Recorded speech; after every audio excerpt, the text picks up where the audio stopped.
Pour ce que l'Esprit veut nous donner ce matin, je vais vous inviter à tourner dans le psaume 119. On va lire à partir du verset 161 jusqu'au verset 168. Dans le psaume 119.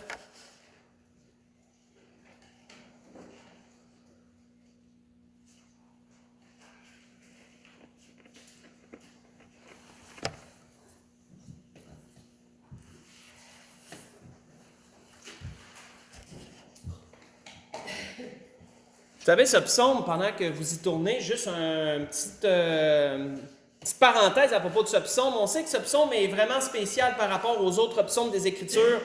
C'est un psaume extrêmement complexe dans sa composition, parce que David, lorsqu'il a composé ce psaume, a voulu vraiment faire quelque chose pour les raisons que l'Esprit lui a données, vraiment qui ressortait de l'habitude. Il a composé ce psaume d'après les lettres de l'alphabet hébreu. L'alphabet hébreu, pour ceux qui ne le savaient pas, a 22 lettres. Il y a 22 lettres dans l'alphabet hébreu. Et David a consacré 8 versets par lettre, ce qui fait un total de 176 versets. Si vous faites 8 fois 22, ça devrait vous donner 176 en principe. Et c'est pour ça qu'il y a 176 versets. On divise ça par 8 versets et chaque 8 versets est consacré à une lettre de l'alphabet hébreu. Donc, on voit que c'est assez complexe comme psaume. Et vous savez, selon l'alphabet hébreu, les Juifs sont très, comment je pourrais dire, c'est très complexe. Tout veut dire quelque chose pour les Juifs. Chaque lettre de l'alphabet veut dire quelque chose. Elle a une signification, elle a une symbolique, elle a des représentations, elle a une signification spirituelle aussi. Chacune des lettres, elle a une valeur numérique. Chaque lettre hébreu a une valeur numérique. C'est extrêmement complexe. On n'entrera pas dans toute la complexité de ça. Mais pour vous dire que David, quand il a composé ce psaume, est allé vraiment profond. Dans la lettre que nous lisons 8 versets qui vont représenter la lettre Shin, qui est l'avant-dernière lettre de l'alphabet hébreu. C'est l'avant-dernière. C'est un peu le comparatif de la lettre S de notre alphabet à nous, qui a plus de lettres que l'alphabet hébreu en passant. Donc, on voit qu'il est dit à partir du verset 161, il est dit « Des princes me persécutent sans cause, mais mon cœur ne tremble qu'à tes paroles. Je me réjouis de ta parole comme celui qui trouve un grand butin. Je déteste le mensonge, j'aime ta loi. 7 fois le jour, je te célèbre à cause des lois de ta justice. Il y a beaucoup de paix pour ceux qui aiment ta loi, et il ne leur arrive aucun malheur. J'espère en ton salut, ô Éternel, et je pratique tes commandements. Mon âme observe tes préceptes, et je les aime beaucoup. Je garde tes ordonnances et tes préceptes, car toutes mes voies sont devant toi. » On va arrêter là. Vous savez, frères et sœurs, on pourrait aller vraiment loin quand j'ai lu un peu dans les études que j'ai faites sur cette lettre, la recherche que j'ai faite sur cette lettre, on pourrait vraiment aller loin. Mais en résumé, spirituellement, cette lettre, qu'est-ce qu'elle représente? Elle représente l'alliance entre Dieu et sa création. Sa forme est comme un peu un arbre ou, si vous voulez, un trident, si on veut se faire une image. C'est comme une base et 3 branches qui en sortent. C'est un peu l'image de cette lettre. C'est comme ça qu'elle s'écrit en hébreu. Et elle a beaucoup de représentations différentes. Elle représente un arbre, elle peut représenter aussi le feu, elle peut représenter beaucoup de choses. Mais spirituellement, elle représente l'alliance entre Dieu et sa création, que tout part d'une base qui est Dieu et tout vient de Dieu. C'est ce qu'elle représente spirituellement, entre autres, cette lettre. Selon les érudits juifs, elle démontre l'amour ardent de Dieu pour sa création. Ardent parce qu'elle a aussi la forme du feu. On pourrait aussi la représenter comme un feu. Et c'est l'une des lettres les plus sacrées de l'alphabet hébreu, parce que ce n'est pas toutes les lettres qui ont la même importance. Il y en a qui ont de moindre importance, d'autres qui n'ont plus. Mais cette lettre-là est considérée, selon les érudits, comme l'arbre de vie de l'alphabet hébreu, pour dire qu'elle est vraiment parmi les lettres les plus sacrées de l'alphabet hébreu. D'ailleurs, juste à titre de connaissance, Elle représente la lettre S de notre alphabet et cette lettre-là se retrouve dans beaucoup de noms qui concernent Dieu quand on les traduit. Mettons El Shammah, El Shaddai. Beaucoup de noms de Dieu ont la lettre S à l'intérieur. La lettre Shin est vraiment très spéciale pour eux. On voit que David, et si on étudierait le psaume 119, il y aurait une étude sans fin à faire là-dessus, mais pour chaque lettre veut dire quelque chose et David le savait. Et donc, dans ces 8 versets, il y a toujours un thème, il y a toujours une pensée profonde pour chacune des lettres.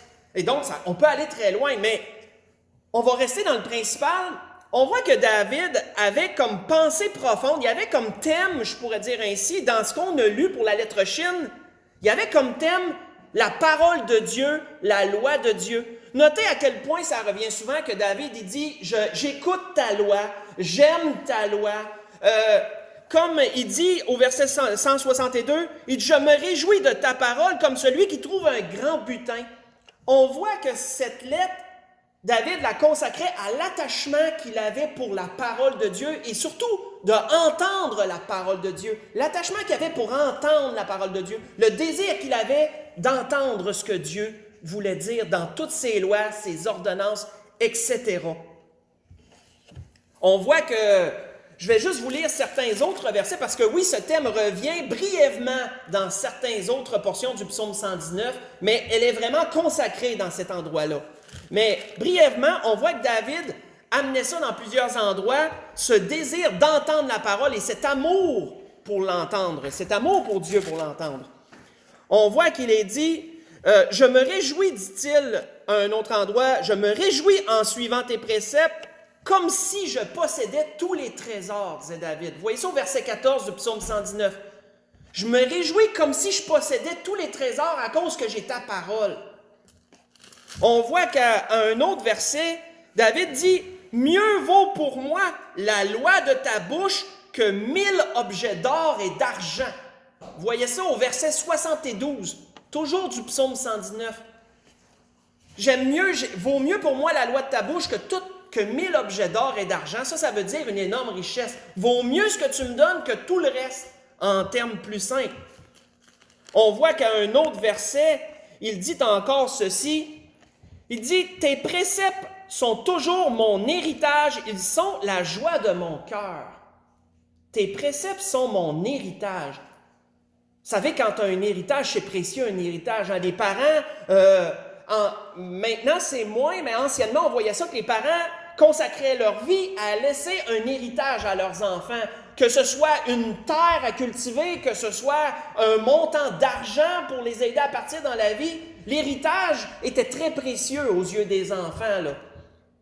Et David compare la parole de Dieu, compare son attachement pour la loi de Dieu à un héritage. Il dit, pour moi, c'est comme un héritage que j'ai.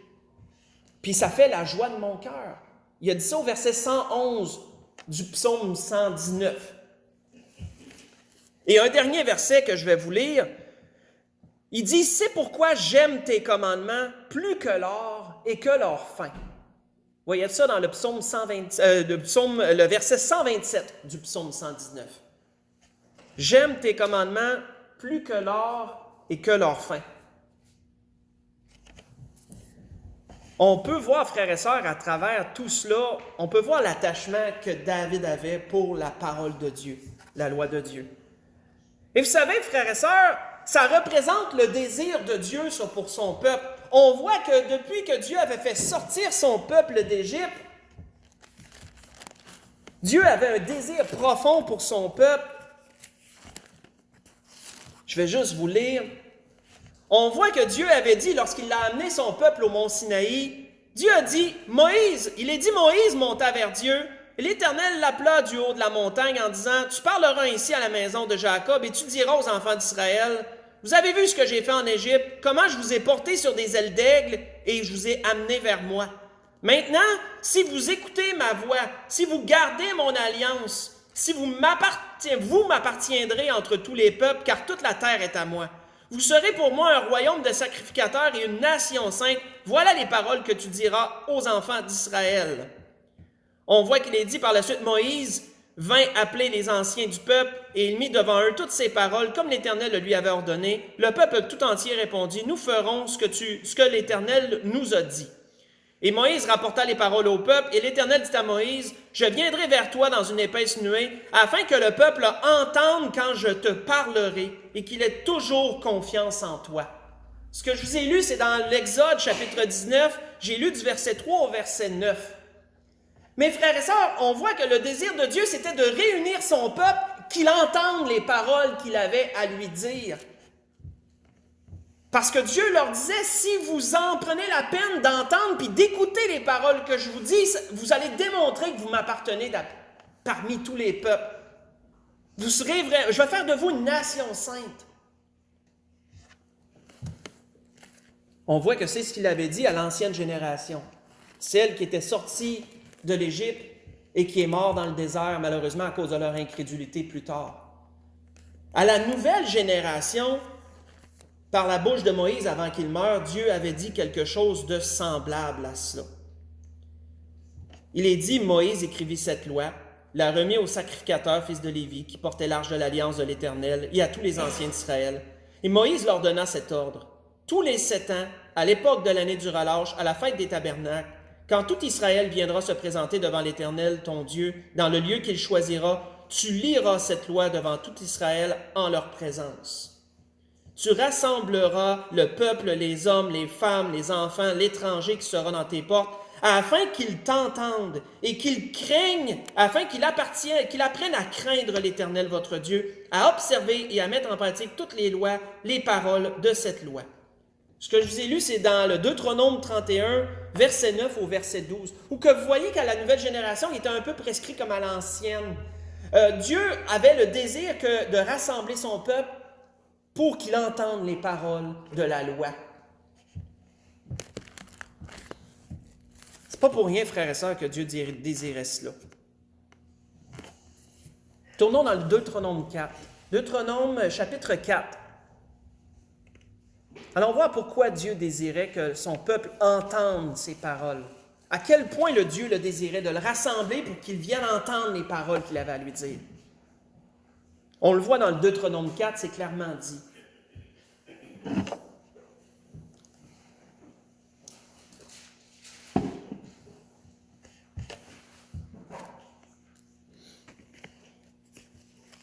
Le Deutéronome, plus dans le début de la Bible, 3e livre à partir de la Genèse.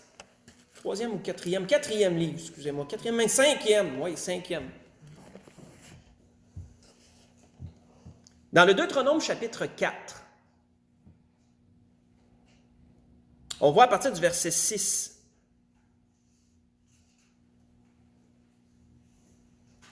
Il est dit, vous les observerez en parlant de mes lois. Vous les observerez et vous les mettrez en pratique. Car ce sera là votre sagesse et votre intelligence aux yeux des peuples, qui entendront parler de toutes ces lois et qui diront, cette nation est un peuple absolument sage et intelligent. Quelle est en effet la nation qui est des dieux aussi proches que l'Éternel, notre Dieu, l'est de nous toutes les fois que nous l'invoquons? Et quelle est la nation qui ait des lois, des ordonnances justes, comme cette loi que je vous présente aujourd'hui, disait-il. Seulement, prends garde à toi et veille attentivement sur ton âme tous les jours de ta vie, de peur que tu n'oublies les choses que tes yeux ont vues et qu'elles ne sortent de ton cœur. Enseigne-les à tes enfants et aux enfants de tes enfants. Arrêtons là. Frères et sœurs, Dieu voulait réunir son peuple pour qu'ils entendent la loi, qu'ils entendent sa parole, afin qu'ils se distinguent des nations alentours. Que les nations alentours viennent même qu'à les admirer et à dire c'est un peuple absolument sage et intelligent. Ils ont vraiment des lois justes, ils ont vraiment des préceptes excellents que nous, on n'a pas. Ils se distinguent du reste. Mes frères et sœurs, la question que l'Esprit veut nous amener ce matin à travers ça, c'est à quel point voulons-nous entendre les paroles que le Seigneur veut nous dire? Jusqu'où on est prêt à aller? Qu'est-ce qu'on est prêt à faire pour entendre cette parole-là? Avons-nous cette même amour comme David avait pour la parole de Dieu, à quel point qu'il désirait l'entendre, puis comment qu'il la considérait aussi, en disant que pour moi, la parole de Dieu, pour moi, la loi, c'est tous les trésors, c'est 1000 objets d'or et d'argent, c'est mon héritage, etc. Frères et sœurs, la parole nous démontre que certaines personnes ont fait des choses absolument incroyables juste pour entendre ce que Dieu avait à dire, juste pour entendre la parole.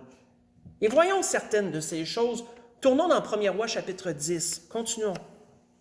1er Roi, chapitre 10.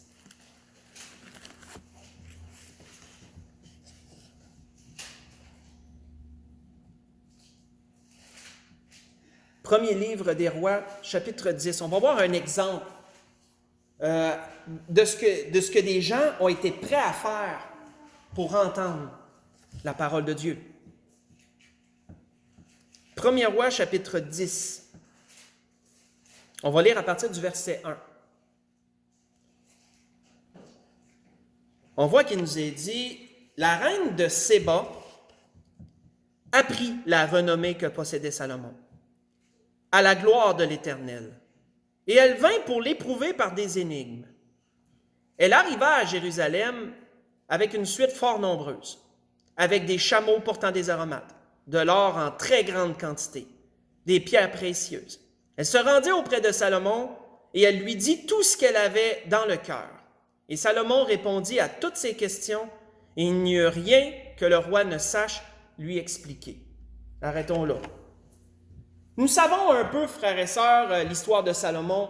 Nous savons qu'un jour, Salomon avait été visité par Dieu et qu'il avait manifesté le désir, par-dessus tout ce que Dieu lui proposait, d'avoir la sagesse de guider son peuple. Et on sait que Salomon, cette demande-là, avait tellement plu à Dieu que Dieu lui avait accordé cela, mais entre autres, Dieu lui avait tout accordé en plus. Parce qu'il avait eu premièrement à cœur la volonté de Dieu, ce qui était important pour Dieu avant sa propre personne. Il ne désirait pas la mort de ses ennemis, il ne désirait pas la paix, il désirait avoir la sagesse de bien guider le peuple que Dieu lui avait assigné. Et donc, pour Dieu, ça a été une demande excellente, un désir excellent, et il lui avait tout donné par-dessus ça. Richesse, mais surtout sagesse. Salomon a su se démarquer de tous les rois de la terre par ses sentences, par sa sagesse, tout ce qu'il apportait. D'ailleurs, juste à titre d'information, il nous est dit à un autre endroit sur Salomon, il nous est dit, Dieu donna à Salomon de la sagesse, une très grande intelligence, des connaissances multipliées comme le sable qui est sur le bord de la mer. Et ça en fait ça. Des connaissances multipliées comme le sable qui est sur le bord de la mer. Plus loin, il est dit qu'il venait des gens de tous les peuples pour entendre la sagesse de Salomon, de la part de tous les rois de la terre qui avaient entendu parler de sa sagesse. Vous voyez ça dans 1er Roi 4, pas besoin d'y tourner. 1er Roi 4, j'ai lu le verset 29, puis le verset 34. Frères et sœurs, il nous est dit que la reine de Séba a fait un voyage extrêmement long pour venir entendre Salomon, entendre la sagesse de la Salomon. Mais frères et sœurs, on ne peut pas s'imaginer à quel point ce qu'elle a fait a été gros. Parce que frères et sœurs, ça l'a été. Pour que le Seigneur le relève, ça a été vraiment gros. Voici ce que le Seigneur a dit à propos de cette reine. Il est dit, la reine du Midi se lèvera au jour du jugement. Parce que le Seigneur parlait aux scribes et aux pharisiens de son époque qui voulaient voir des miracles, mais qui refusaient d'entendre les paroles qu'il avait à dire. Et le Seigneur leur avait dit, la reine du Midi se lèvera au jour du jugement avec cette génération et la condamnera. Parce qu'elle vint des extrémités de la terre pour entendre la sagesse de Salomon. Et voici, il y a plus que Salomon, dit-il, en parlant de sa personne. Dans Matthieu 12, verset 42. Mais frères et sœurs, prenons les indices que le Seigneur nous donne, mêlés aux indices qu'on a vus dans les rois, et on va voir à quel point ce qu'elle a fait est gros. Le Seigneur nous dit quoi? Elle est venue des extrémités de la terre. Ah, prenons juste ça. Comprenons premièrement que les extrémités de la terre voulaient dire, Seigneur voulait dire le territoire qui était connu de eux à l'époque. Je vous fais une parenthèse, une référence que je fais souvent quand je vais expliquer ce principe-là. Quand il est dit dans Luc 2, mettons dans le début, pas besoin de tourner, que le César de l'époque a fait un recensement de toute la terre, ben on comprend que c'est pas les indigènes qui étaient au Canada, qui sont venus par bateau l'autre bord, puis qui ont été se recenser. cette portion aussi, l'Amérique, tout ce qu'on connaît de l'Amérique du Nord, n'était pas connu des gens de l'époque. Une mer, un océan nous séparait. Pour eux, la terre était le territoire qu'ils connaissaient. Tout ce qui est l'Europe, etc., tout ce qui était rattaché de ce côté-là était considéré comme la terre à leur époque. Ce côté ici, ils ne le connaissaient pas. Donc, quand il est mentionné des extrémités de la terre, on sait qu'il parle du territoire de là-bas. Premièrement, le Seigneur parle de ce territoire-là. Et ici, il nous dit aussi que la reine était du Midi. Le Midi représente le sud. Si on trace une ligne sur le territoire d'Israël et qu'on descend, on se retrouve à l'extrémité d'un continent qui s'appelle le Yémen. Le Yémen, c'est l'autre bord de l'Arabie Saoudite. On descend là, ça descend en pointe comme ça, là, puis on se retrouve au bord de l'océan d'Aden. C'est le Yémen. Et selon beaucoup d'érudits, la reine de Séba venait du Yémen. C'était la reine de cette contrée-là à l'époque. Mais je ne sais pas si vous le savez, je me suis amusé à faire des recherches sur la distance. Et du Yémen en Israël, c'est 2200 km et plus. C'est un approximatif. 2200 km, frères et sœurs.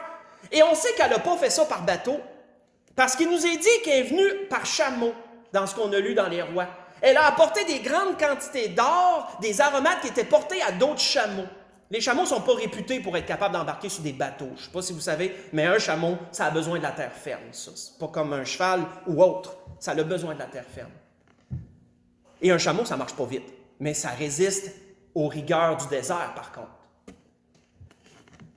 Je ne sais pas si on sait, là, mais une procession d'un millier de personnes, si on met un exemple, avec des bagages, des serviteurs qui suivent, des chargements de pierres précieuses, tout ça, ça ne devait pas avancer à 100 km/h, ça là.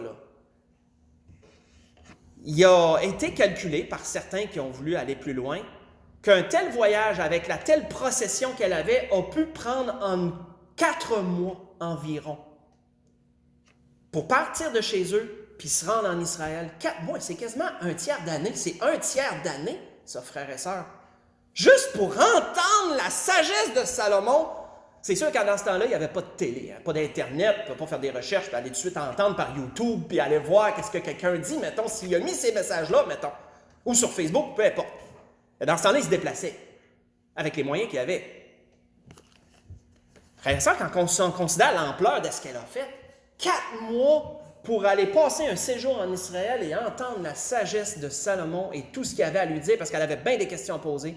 Puis la Bible nous dit que Salomon a répondu absolument à tout, à cause de la sagesse que Dieu lui avait donnée. Vous savez, frères et sœurs, ce qu'elle a été prête à faire pour entendre la parole de Dieu, qu'on peut dire, parce que c'est la sagesse de Salomon, c'était Dieu qui a donné, est absolument incroyable. Et c'est pas pour rien que le Seigneur l'a noté, ça. Ça n'a pas été juste noté parce que c'était quelque chose. C'était incroyable ce qu'elle a fait.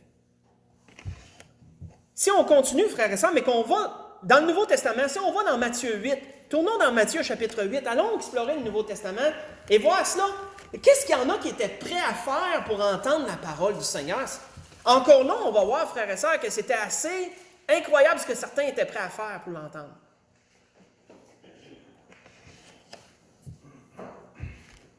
Dans Marc chapitre 8, j'ai dit Matthieu, je m'en excuse. Marc chapitre 8. Marc chapitre 8, on va lire à partir du verset 1.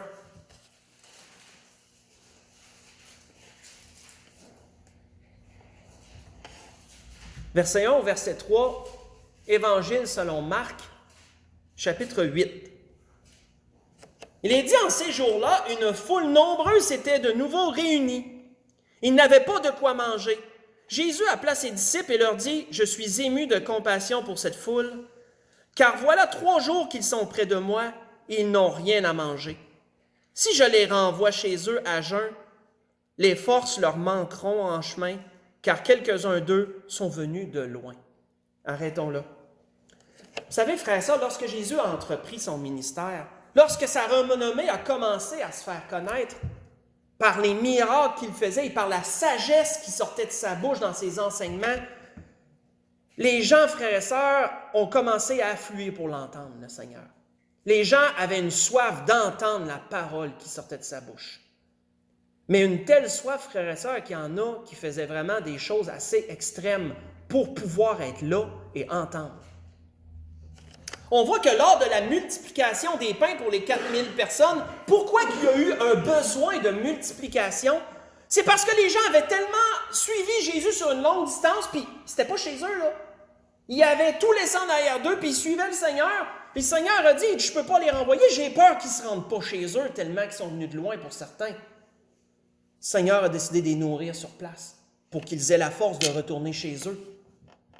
Mais pourquoi faisait-il cela? Pourquoi il y en a qui étaient prêts à même pas s'apporter de manger, puis à même se priver de manger? C'était pour entendre la parole du Seigneur. C'est ce qu'il nous est d'ailleurs relevé à un autre endroit. Faites juste écouter, il est dit à propos du Seigneur, il est dit, Jésus parcourait toute la Galilée en enseignant dans les synagogues, prêchant la bonne nouvelle du royaume, guérissant toute maladie, toute infirmité parmi le peuple. Sa renommée se répandit dans toute la Syrie, et on lui amenait tous ceux qui souffraient de maladies, de douleurs, de divers genres, des démoniaques, des lunatiques, des paralytiques, et il les guérissait. Une grande foule le suivit, de la Galilée, de la Décapole, de Jérusalem, de la Judée, d'au-delà du Jourdain. Et le monde affluait sur des grandes distances pour venir entendre parler le Seigneur. Vous voyez ça dans Matthieu 4, versets 23 à 25, ce que je vous ai lu en passant. Et ça, frères et sœurs, c'est peu importe l'endroit où le Seigneur était. Hein. Le Seigneur pouvait être dans des plaines, les gens affluaient, Jésus, et ils écoutaient parler le Seigneur. Le Seigneur pouvait être sur le bord de la mer, les gens s'en venaient et ils pouvaient écouter le Seigneur prêcher.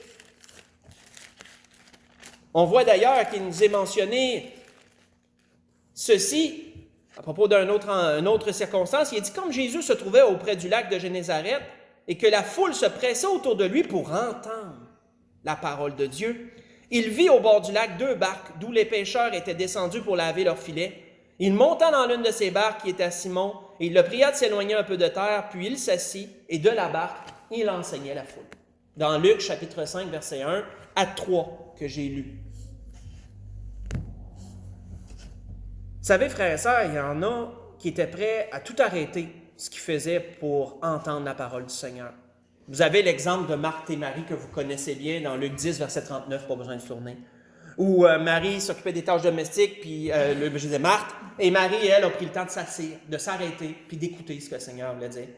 Mais vous savez, à ce temps-là, la foule qui affluait, là, si on va un peu dans la logique, là, il y avait sûrement des travailleurs, c'était sûrement pas tout du monde qui flânait, puis qui avait les mains dans les poches, puis qui ne savait pas quoi faire de leur journée. C'était sûrement du monde qui avait des tâches, peut-être des commerces, on ne sait pas, puis ils ont décidé de tout mettre sur pause, de tout laisser ça comme ça, et d'aller entendre le Seigneur, c'est quelque chose. On voit ce qu'on vient de lire dans Marc, il y en a même qui se privaient de manger. Ils allaient sur des longues distances, se privaient de manger, même pour aller entendre parler du Seigneur. Tournons dans Matthieu 13.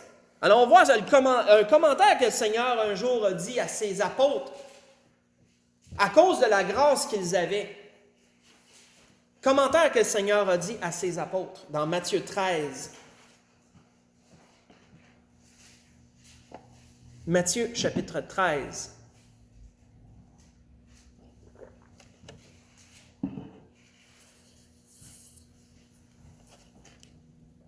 Matthieu chapitre 13, on va lire à partir du verset 16, juste le verset 16 et le verset 17. Quand que le Seigneur a commencé à leur donner certaines paraboles, puis que les apôtres ont demandé en privé des explications, puis eux avaient la grâce de les entendre, les explications. C'est pas donné à tout le peuple d'entendre les explications, mais eux, les apôtres, avaient la grâce de l'entendre. Qu'est-ce que Jésus leur a dit?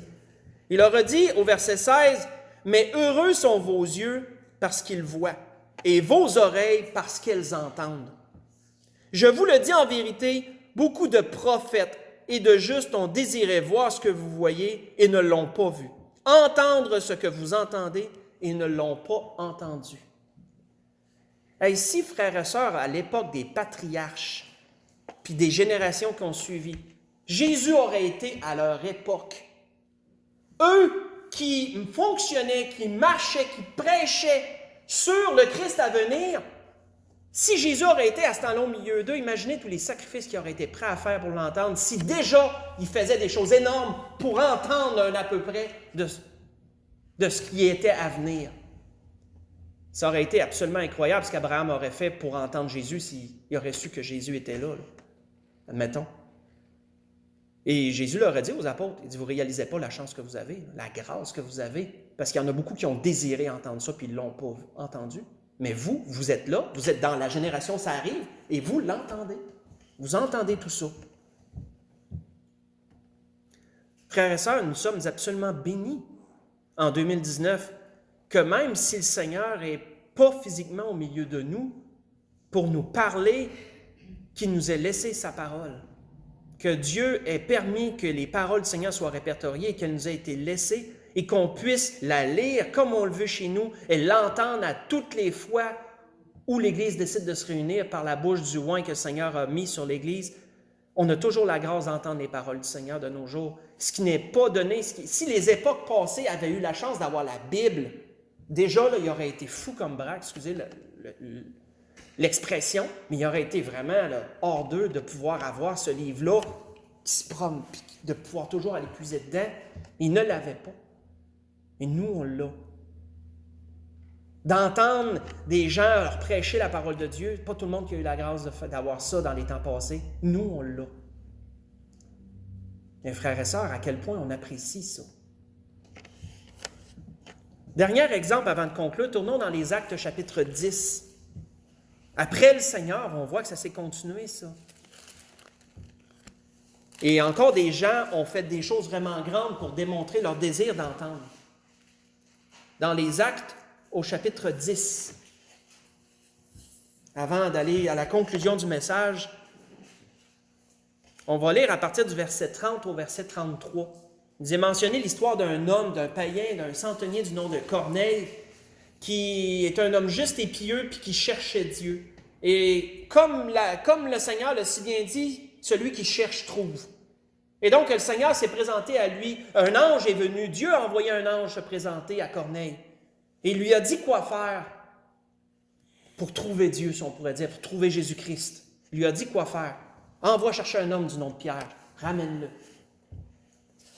Et il nous est dit à partir du verset 30 des Actes chapitre 10 que Corneille a fait ça. Il est allé envoyer, il a envoyé une cohorte, une cohorte, je ne sais pas une cohorte, mais quelques hommes du moins, ont allé chercher Pierre où c'est qu'il était, le ramener. On connaît l'histoire, on sait que Dieu a préparé Pierre entre-temps, parce que les Juifs n'avaient aucune relation avec les païens. Un Juif ne se serait jamais souillé à rentrer chez des païens. Il faut tenir tout ça en compte, là. Corneille dit, parce que là, Pierre l'interroge, Corneille dit, « Il y a 4 jours, à cette heure-ci, je priais dans ma maison à la 9e heure. Et voici un homme vêtu d'un habit éclatant se présenta devant moi et dit, « Corneille, ta prière a été exaucée, Dieu s'est souvenu de tes aumônes. Envoie donc quelqu'un à Joppé, fais venir Simon surnommé Pierre. Il est logé dans la maison de Simon Corroyeur près de la mer. Et aussitôt j'ai envoyé quelqu'un vers toi. Tu as bien fait de venir. Maintenant donc, nous sommes tous devant Dieu pour entendre tout ce que le Seigneur t'a ordonné à nous dire. » Corneille avait envoyé des gens chercher Pierre, ne sachant pas si Pierre allait accepter, premièrement, de venir, vu que c'est un Juif puis que c'est un des païens qui l'invitait à rentrer. Dieu s'est occupé de ça, mais Corneille ne le savait pas, ça, entre-temps, ce qui se passait là. Corneille prend la peine de réunir toute sa famille, ses proches, ses amis chez eux, toute une belle grande assemblée pour entendre les paroles d'un homme qui ne savait même pas s'il allait venir ou pas. L'ange l'avait commandé, mais il y a toujours, est-ce que l'autre va venir pareil? Dieu prépare les choses, Pierre vient. Et frères et sœurs, ils étaient tous là pourquoi? Pour entendre. Réunis pour entendre ce que le Seigneur voulait dire. Et on voit que Pierre a reconnu que Dieu ne fait pas de distinction entre les hommes et qu'en tout lieu, ceux qui lui sont agréables, Dieu leur parle.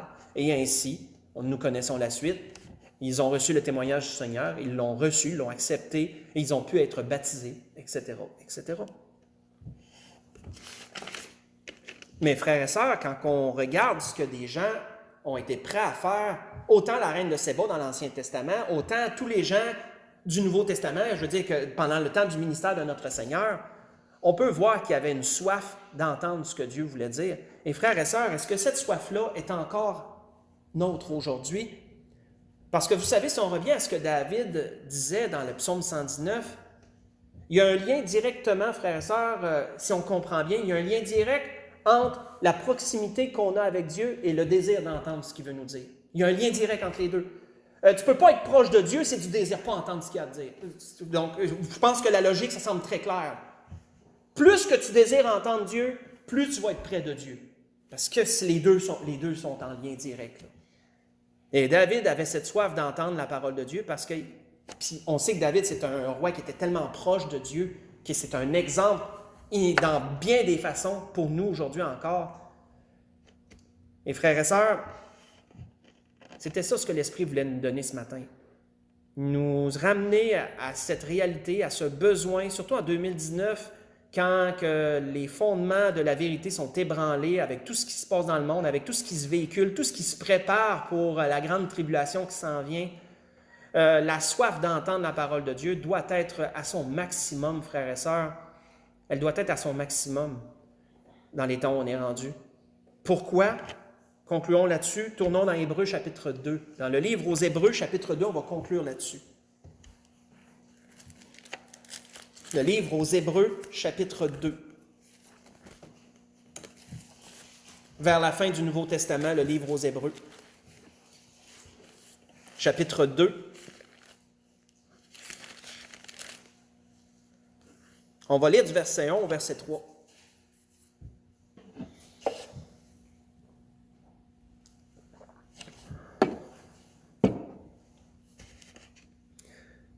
Il dit, c'est pourquoi nous devons d'autant plus nous attacher aux choses que nous avons entendues, de peur que nous ne soyons emportés loin d'elles. Vous savez, frères et sœurs, la confusion que Satan amène dans le monde, c'est exactement pour ça qu'il l'amène. Il l'amène pour garder le monde loin du Seigneur et pour éloigner ceux qui sont au Seigneur loin du Seigneur. C'est exactement pour ça la confusion que Satan amène dans tous les sens de notre époque. Et elle est grande, la confusion de notre époque. Elle est énorme et elle s'en va en grandissant de plus en plus. Nous devons nous attacher aux choses que nous avons entendues. Mes frères et sœurs, comme l'apôtre Paul disait aux Romains, la foi vient de ce qu'on entend, et ce qu'on entend vient de la parole de Dieu. Mais si quelqu'un ne désire pas l'entendre, s'il n'y a pas cette soif de l'entendre, qu'est-ce qui se passe? Alors, revirez tout ça à l'envers, puis vous allez le voir.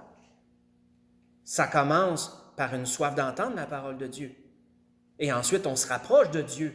Et quand on est près de Dieu, on s'attache aux choses qu'on entend, de peur d'être emporté loin d'elle. Ça fait un tout.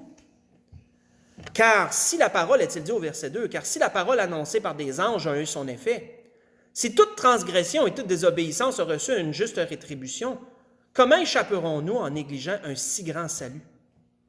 Le salut annoncé d'abord par le Seigneur nous a été confirmé par ceux qui l'ont entendu. Par ceux qui l'ont entendu, frères et sœurs. Dieu appuyant leur témoignage par des signes, des prodiges, divers miracles, par les dons du Saint-Esprit distribués selon sa volonté. La grâce que je nous souhaite à tous, frères et sœurs, c'est que cette soif d'entendre la parole de Dieu puisse continuer d'être à son maximum et de grandir même encore davantage, afin, frères et sœurs, de s'attacher à toutes ces choses et de demeurer près du Seigneur pour que cette confusion qui s'est installée et qui grandit dans le monde ne nous atteigne pas, qu'elle ne nous atteigne pas. C'est la grâce que je nous souhaite à tous, qu'on puisse se présenter devant le Seigneur lorsqu'il reviendra, et c'est très bientôt. Maranatha, on peut se lever pour le dernier cantique.